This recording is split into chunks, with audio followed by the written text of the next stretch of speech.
The rule of thirds is a principle that applies to photography, video, graphic design, and of course, art.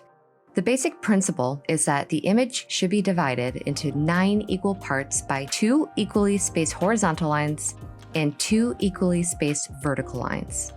The 4 intersections of these lines are known as focal points. Ideally, you want to place the most important elements in your image at one of these 4 intersections.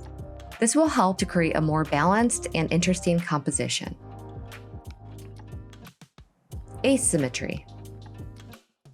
Asymmetry composition means that the 2 halves of a piece can be different, yet can still give the feeling of balance.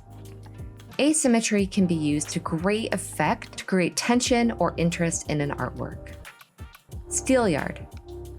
The Steelyard composition is a great example of asymmetrical balance.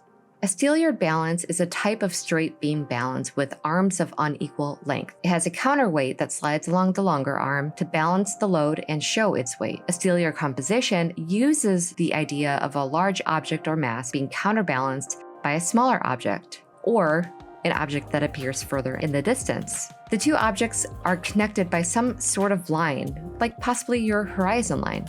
You may also use the principles in the previous study, detail, blurriness, warm and cool colors, in conjunction with these principles of balance and asymmetry. Combining principles can really allow you to push or pull a viewer's attention to the focal points. In the following painting demonstration, we will create a very simple painting that will remind us of the principles of composition we have just discussed.